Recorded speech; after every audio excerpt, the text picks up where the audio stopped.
Javelin. Good morning, sir. Sir, you were in February charged with terroristic threat of a family or household member. It's come to my attention that you have now picked up a violation of a bond condition or a protective order.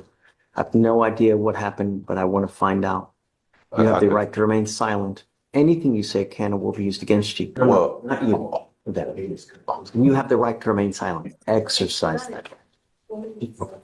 On March 29, 2025, law enforcement officers were on patrol when they observed a white Honda Accord driving south on a public city street located in Harris County. The law enforcement officer ran the vehicle's license plate through NTIC and observed their emergency equipment and followed the defendant's vehicle that drove into a gas station parking lot and pulled over to stop. The law enforcement officer approached the defendant's vehicle and observed the passenger sitting in the front seat wearing a seatbelt. The defendant requested the full name and date of birth of the passenger, who identified herself as Stephanie Avalar, and that was confirmed by the law enforcement officers. The law enforcement officer also found that that her name came back as a protected person from a recent violence incident. And ran the identifying information of the driver, also known as the defendant, that came back under the same protective order as the defendant for that case as well. The law enforcement officers reapproached the vehicle and detained the defendant and confirmed that one of the law conditions and the protective order was the defendant shall have no contact with the So it's just the Brightbird Shield lead. So we had issued the no contact, right? Yes, Judge. All right. So Mr. Avilar, I'm going to find that there's sufficient probable cause to go forward. You have to understand that when we have court orders, we mean it. It's not hard. You have a lawyer. When you want something changed, you talk to the lawyer. The lawyer can come to us and we hear things out and we can change things. But when you try to do stuff on your own, everything goes sideways, and it goes sideways quick, as you now know. So, In Your Honor, we will be, we'd like to approach off docket tomorrow to try to have the MOAP amended. The state did in fact try to call the CW, but they have not been able to speak with her to clarify that she would in fact like him to be able to come home and have contact and the like. So what happened? Terrorism threat. He appeared in peace court on February 13th. He received a PR bond. And Right. next week he came in here for arraignment. He appeared. He got a reset for April 23rd. Right, but I'm showing now he's bond active after the new case. Why? Did they give him another PR bond? No, this case was never. Look, it shows bond made on the terroristic threat. That's from the previous PR bond. He was never revoked after since the new case. This case is still been on bond.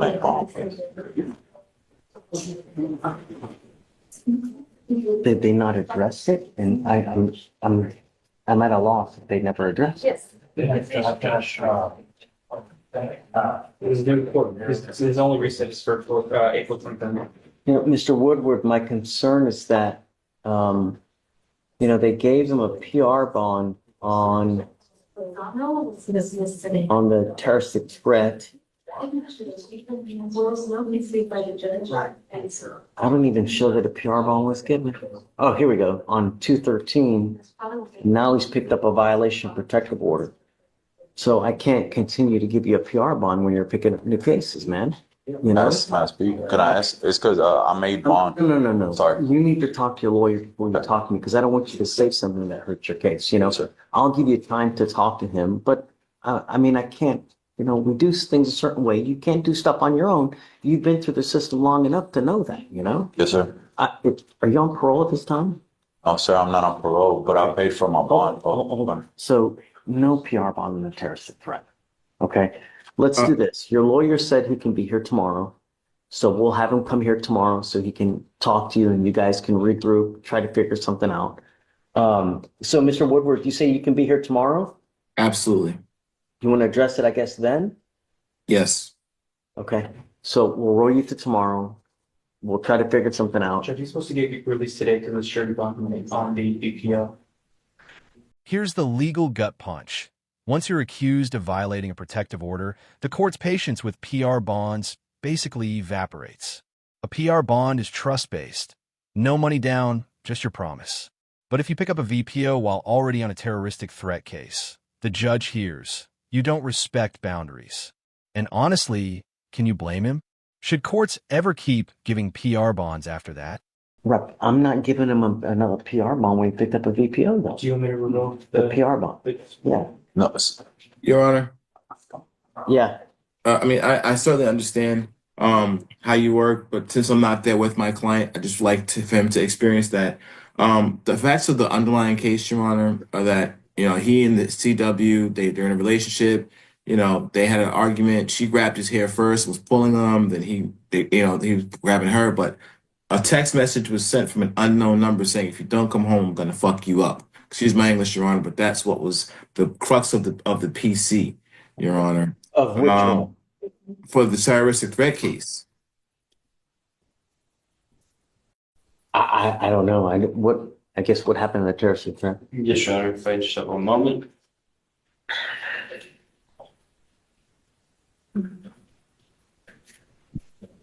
My understanding is that the CW is willing to communicate, that there was a little bit of a misunderstanding of the facts.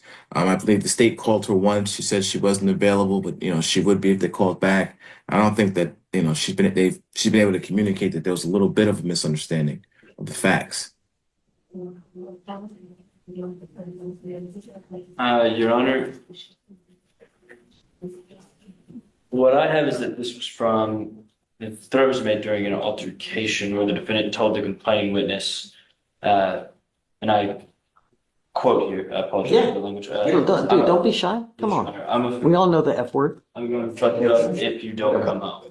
I understand that made during an If altercation. you don't come home.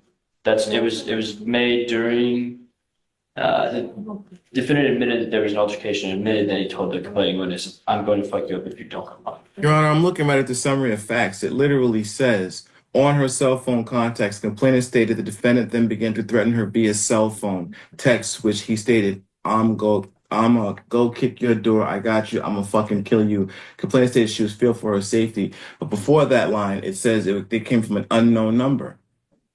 It says it in the summary. Your Honor, it is further down in the summary of facts that there is an admission. I mean, of course, Mr. Woodward, someone can make something from an unknown number, but they can corroborate it at the same time, And I think that that's what the state is saying here, that he corroborates the actual text message saying that I'm going to go fuck you up. Right? Yes, Your Honor. Yes. The problem is that we have him, he's still doing stuff on his own. I've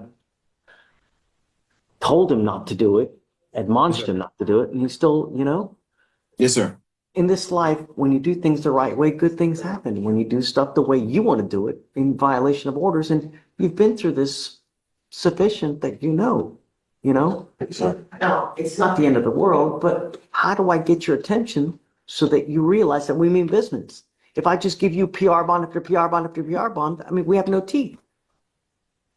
yes, sir. I paid out of my pocket to get bonded.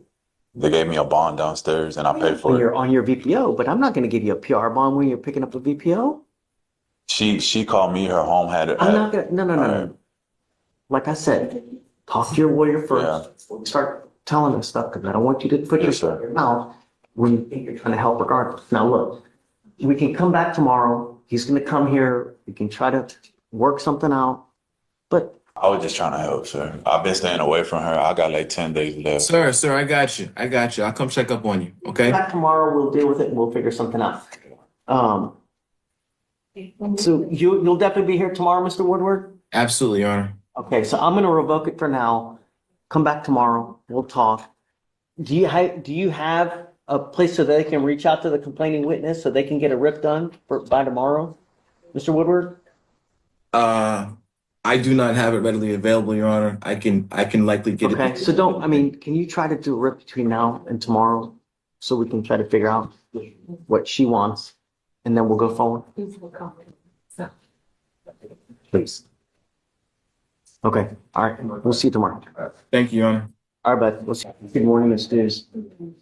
Ma'am, you're charged with theft. You're facing up to 6 months in jail and or a $2,000 fine. We're going to do probable cause. You have the right to remain silent. Anything you say can or will be used against you. You have the right to have an attorney present. If you cannot afford one will be appointed to you, ma'am. On March 18th, 2025, at 5:21 p.m., an officer was dispatched to a theft at Walmart with a female in custody. Upon arrival, the officer took custody of the female identified by her Texas driver's license. The officer searched the defendant before passing custody over to another officer. That officer spoke to the loss prevention officer, who stated he was following the defendant in the store and observed her concealing items in her purse and backpack. This was done in a blind spot of the cameras, so there were not videos. The defendant then continued shopping before checking out and paying for some items. The defendant did not pay for the items she had concealed in the bags and passed all points of sale before the loss prevention officer stopped her. The defendant admitted to stealing before turning the items back over. The total value of the items was $120.86. Thank you. Ms. Dews, I'm going to find that there's sufficient probable cause to go forward with your case. I'm ordering you now as a condition of your bond not to go to any Walmart for any reason whatsoever. If I find that you do, I will revoke your bonds, put you in jail, and no more PR bonds for you. Do you understand? Yes, sir. Likewise, if I find that you pick up any new cases, your bond will be revoked. You will go into custody, man. Do you have the ability to hire a lawyer? Okay, I will have you fill out an application. Deputy Miranda is going to give you an application. I'm going to have you sign a receipt with Victoria. After that, we'll have you take a seat in the jury box while we get your bond conditions ready. Do not leave until you sign them. Okay? Please. Do you mind filing those? No going to any Walmart? Yes, Your Honor. Anywhere. No Walmarts anywhere. Anywhere. Thank you, Your Honor. Frank Reyes. Yes, sir. Mr. Reyes, you're charged with driving while intoxicated, second offense. You're facing up to a year in jail and or a $4,000 fine. We are going to do probable cause. You have the right to remain silent. Anything you say can or will be used against you. You have the right to have an attorney present. If you cannot afford one will be appointed to you. Simply. Okay. An officer was dispatched to a minor crash in Harris County, Texas, where the defendant had rear-ended the complaining witness. Upon contact, the officer found the defendant in the driver's seat, slipping in and out of consciousness. When the officer woke the defendant up, the defendant attempted to start his car and drive away, but at that point, officers had his keys. The officers did not notice any injuries on the defendant. When the defendant exited the car, he was unsteady, and officers observed an odor of alcoholic beverages, bloodshot eyes, and slurred speech. The defendant admitted to drinking at a bar earlier. Standardized foot sobriety tests were conducted, and the officers observed 6 out of 6 on the HGN, 8 out of 8 on the walk and turn, and 4 out of 4 on the one-leg stand. While en route to the Joint Processing Center, the defendant fell asleep in the officer's vehicle. At the Joint Processing Center, officer read the DIC and defendant consented. However, the defendant fell asleep again and began vomiting. The defendant was transported to the hospital, and a blood warrant was signed and executed. So no breath test was done. No, Your Honor. Please see if there's a valid license. Yes, Your Honor. Mr. Reyes, I'm going to find that there's sufficient probable cause to go forward with your case. You are not allowed to drive unless you have a valid Texas driver license and liability insurance in your name. If you do not, I'm going to give you a portable device. You're not allowed to drive any vehicle from now on that's not equipped with an ignition interlock on it. If you're caught driving a vehicle that doesn't have an interlock on it, I'm going to put you in jail and I'm going to make your bond high. Do you understand? I understand. It says ineligible, Your Honor. You are not allowed to drive. You will be signing an affidavit with me today promising you're not going to drive. Mr. Reyes, heed this warning. If I find that you drive, I can have a contempt hearing. You can be facing an additional 6 months in jail and a $500 fine every time you get into a car and drive. Do you understand? I understand. You cannot justify driving for any reason. I don't care if there's a burning building and you have to save 50 babies. Do you understand? I'm sending notice now to DPS so that every single officer in the state knows that you are not allowed to drive a vehicle that doesn't have an interlock. If you're caught driving a vehicle, it doesn't have an interlock, they will arrest you and put you in jail. I am now giving you a portable device that you're going to take with you everywhere you go to prove to me that you're not consuming alcohol. You will also be tested for illegal drugs as well. You test positive, you consume alcohol, into jail you will go. Do you have the ability to hire lawyers, sir? I do. We're going to give you time. I'm going to have you come up here, swear to us that you're not going to drive. I'll get you to Victoria. We'll have you sign a reset. You will get with Fleischer for your bond conditions, and after that, you're free to go. Please don't confirm that you can. Good morning, Mr. Sullivan. Sir, you were charged with assault with a family member. You're facing up to a year in jail and or a $4,000 fine. We are going to do probable cause. You have the right to remain silent. Anything you say can and will be used against you. You have the right to have an attorney present. If you cannot afford one, one will be appointed to you, sir. Thank you, Your Honor. On March 23rd, 2025, at approximately 15:39 hours, the law enforcement officer was dispatched to an address in Harris County, Texas. In reference to a disturbance. When the law enforcement officer arrived on scene, they made contact with a witness who stated that her husband, the defendant, had been arguing because her adult daughter does not like the defendant and asked the complaining witness to pick between having a relationship with her and her grandchildren or the defendant. The complaining witness stated she decided to sever a relationship with her daughter and informed the defendant that she would be moving back to Arizona. The complainant was stated this upset the defendant and he began arguing with her. She then expressed that she hated him and this made the defendant more upset and he told her to hit him if she hated him so much. The complainant was stated she hit Mr. Sullivan with a closed fist on the head and face area 3 times before losing balance, slipping and falling. This fall caused her to hit her face on their bedroom dresser. The complainant was then said she got up and crawled into bed and she was lying on the furthest corner of the bed closest to the wall and covered her body with a blanket. The complainant witness stated that approximately 10 minutes went by. Mr. Sullivan, the defendant, continued to argue with her. He crawled on bed, grabbed her, flipped her over, for her back was on the mattress, and used his body weight and then on top of her while placing both hands on her upper arms to hold her down. The complainant stated this caused her pain and she was able to free one of her arms and use her hand to grab the defendant's genital area and making him let go of her completely. The defendant then used his right hand and punched the complaining witness on her mouth, causing pain and visible injury. The complaining witness added the fight then diminished, the law enforcement officer observed visible injuries, including large purple bruises on both arms and injuries to the top and bottom inner glove.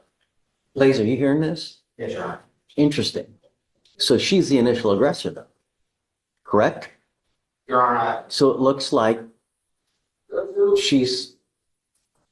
he says, hey, hit me, antagonizing. She gets into it. She pops him, what, 3 times in the mouth, you say? Yes, Your Honor. Don't say anything. Sorry. So, Your Honor, only thing I would ask is, this is not home court's case. If we can just stand down, wait for the DVD prosecutor to be here. I don't know if he's spoken with the complainant yet, if he has anything more to add.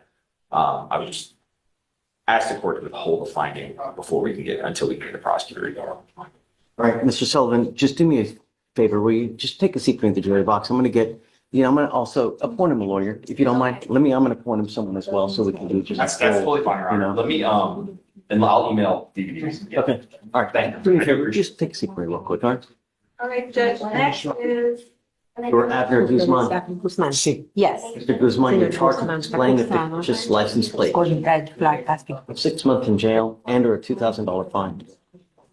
We are going to do probable cause. You have the right to remain silent.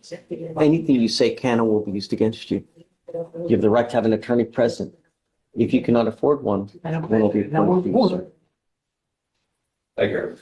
On March 24th, 2025, at around 11:20 a.m., officers were dispatched to a B&B call at 2520 Airline Drive in Harris County, Texas. Upon arrival, officers observed the defendant's vehicle parked in the west side parking lot near the fence of the Houston Farmers Market, with the front passenger window broken. Officers conducted a vehicle check on the temp license plate and returned did not match the defendant's vehicle. At 12 p.m., the defendant arrived on scene, told officers that he was the owner of the vehicle. Defendant was detained. Defendant said he had purchased the vehicle 5 years prior in Florida and paid an additional fee for the seller costos adicionales al vendedor to change the title para que to le his name. cambiara el título, But the seller did not do that. pero el vendedor no lo hizo. Defendant stated he met a El woman acusado declara que él conoció una mujer on WhatsApp en WhatsApp who offered him a que fake le temporary license ofreció plate una placa falsa temporal for $40, por $40 which he purchased. que él compró. Defendant stated he had El been acusado driving the dijo que había vehicle estado manejando el vehículo with fake temporary con license las plate placas temporales falsas for 4 years. por 4 años. The defendant was El ID'd by his acusado fue Guatemalan. identificado por el pasaporte de Guatemala. Mr. Guzman, I'm going to find that there's sufficient Que hay probable cause to go suficiente forward. causa para seguir hacia adelante con su caso. If you do not have a Texas Si driver usted no tiene license licencia de and manejar, liability insurance in your name, seguro, you are not allowed su to nombre drive. no se le I permite don't manejar. care what you need A to mí do in no this me life. importa qué tienes que If hacer you're not con properly esto. Si licensed usted no tiene and have licencia, insurance, pues ya tiene seguro de carro. not No drive. maneje. You'll be signing a promise with me. This is an affidavit that you're going to swear to me that you're not going to Claro drive. que usted no va a You manejar, cannot justify driving for any reason. manejar If I find that you do, I will revoke your bond and put you in jail. la pongo I don't know what your immigration status Pero is, si está but if you're not in this country with permission and you go to jail, a la cárcel, and immigration finds you, encuentra they el will put a migrante, detainer on you and you will be stuck like Chuck in there until this case is over with, caso se and then you acabe. get shipped off to immigration. Yo, Do you understand? ¿entiende?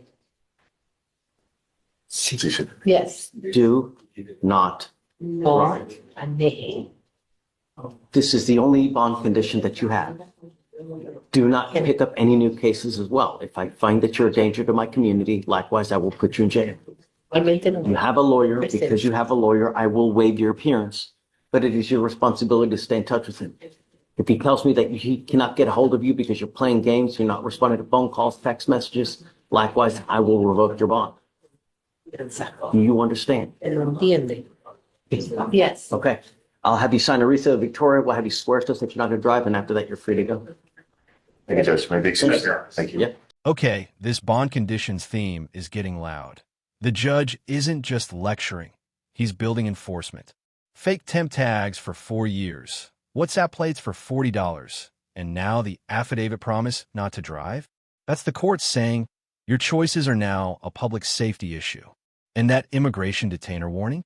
That's real-world collateral damage, not scare tactics. If you were in that situation, would you waive court and behave, or push your luck? Take care. Hey, Aaron Durden, bond violation report. You said bring him today. He's here. come up, Mr. Durden. We're here on yet another bond violation report. It is now alleged that the client was instructed to install an ignition interlock device, not to tamper with the device, to blow into it. And from 2/20 to 3/20/25, you skipped 8 tests not using the device as instructed. I'll explain, Judge. Please. All those violations except one are on the same day. If you look at the photos, there's only one person in any of the photos. It's not him. He owns a company. He allowed his employees to drive the truck. They didn't understand the deal. All the other pictures show nobody in the truck. What they did, they're roofers. They just left the truck running while they were doing work to keep the climate control on. He has since clarified that. We've emailed pretrial last week asking them to try to get the photos before the violation so we could see who was actually driving the truck, but we didn't hear any response. He has guys, does he have a blow schedule that he's supposed to blow? He has a blow schedule. He's supposed to blow at certain times, and he's not blowing. Are you not blowing at certain times? That's not, no, that's not true, Your Honor. I have here 8 skip tests. No. So one of my guys was driving the truck, and he did not. I didn't instruct him that when you stop the vehicle, that you can't just leave it running. So he wasn't informed about that. So he just left the truck. But it was rolling retests that were skipped. That's the allegation, rolling retests. So somebody started the truck, got out of the truck and left it running, and it just kept saying blow, blow, blow. If you look at the times and date, they're like 5 minutes apart for 15 or 20 minutes. Yes, Judge, I do see that it's the rolling retest. As far as what specifically that entails, honestly, that's something I haven't encountered before. I haven't either, but bottom line, he's supposed to test at certain times. Yes, but that would be a missing test, but the allegation is in the bond violation, roll and rate test. So yes, there's no allegation that he has missed his flow schedule. What times, do you have this time set that he's supposed to actually blow?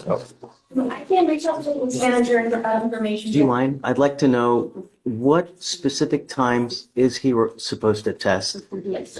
And did he actually do it on that times, or is it someone else blowing? That's what I'd like.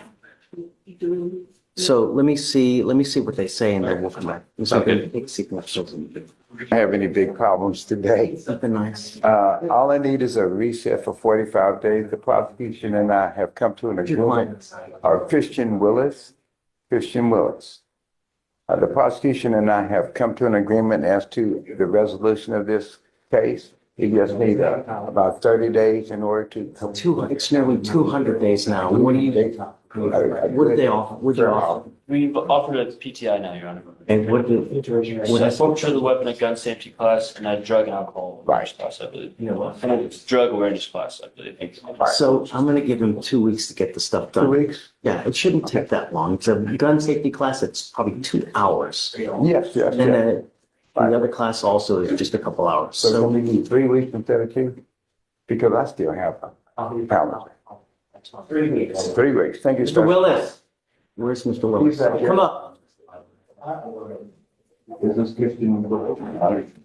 This is the first time ever getting in any. Mr. Willis, he has secured you an amazing deal where if you do 2 simple classes, both of your cases will get dismissed. If you don't have them done in 3 weeks, I'm not going to take anything else. I will immediately set your case for trial. Do you understand? There's no excuse why you can't get both classes done in 3 weeks. All right, Mr. Cashin. Thank you, sir. See you. See you next time. Take care. Hey. Judge, we're here on Mr. Aziz. Newly retained on the case, Judge. Newly retained on the case. Oh, you retained? Yes. Got it. Okay, so come on up. We were waiting because he said that he hired a lawyer. We were waiting to see who it was. Come on up, Judge. So have we done PC on this case yet?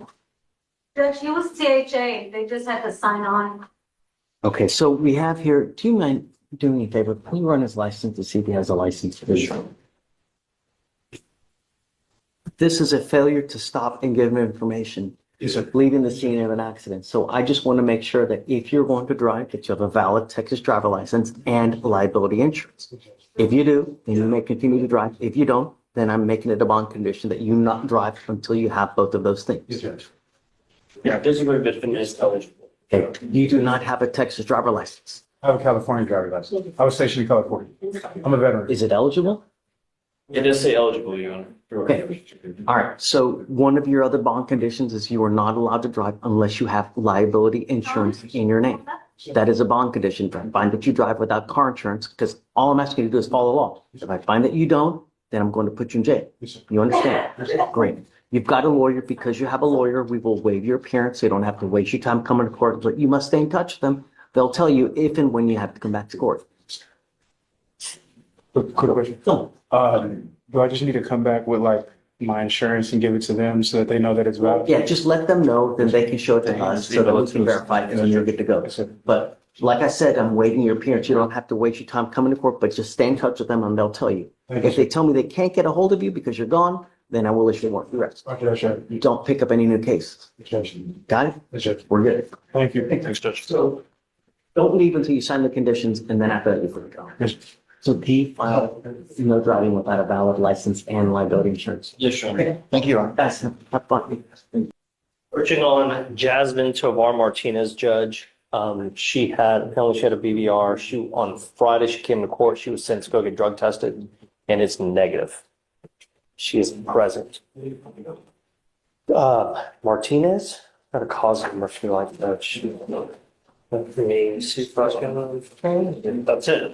That's the one. Judge, it's 254. 8319. There's boys. I think just. Ms. Tovar, come up. Did we put a scram on I her? believe that's what happened. I wasn't here on Friday. Was she good? Scroll. Do you mind checking? Yes,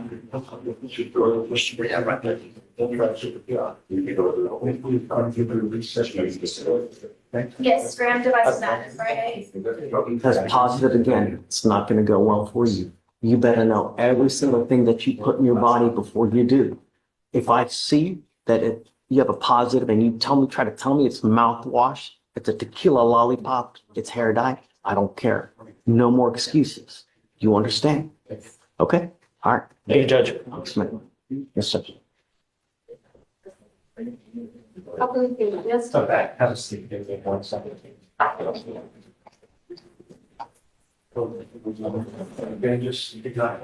Who's the guy that took in? Mark to you. Oh, James. Almost all the letters? No, I don't need it. Yeah.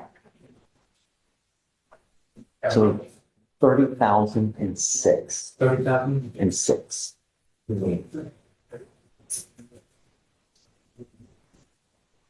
No, maybe I'll make it higher.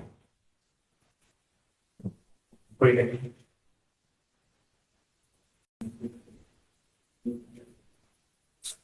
No, they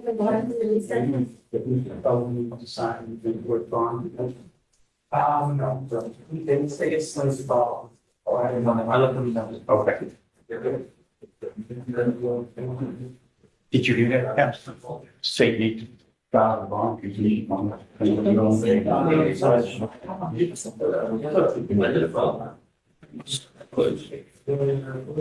This docket was a crash course in consequences. A protective order violation tied to a terroristic threat case triggers bond scrutiny and a temporary revocation while the court tries to confirm what the complainant actually wants. Then theft cases get the familiar no return to the store condition with a warning that new charges mean jail. A DWI second offense brings interlock restrictions, portable monitoring, and contempt threats for driving while ineligible. And by the end, repeated positives and bond violations show why judges escalate, from warnings to monitors to custody. If you found this case as shocking as we did, make sure to hit that like button, share your thoughts in the comments, and don't forget to subscribe for more jaw-dropping courtroom breakdowns.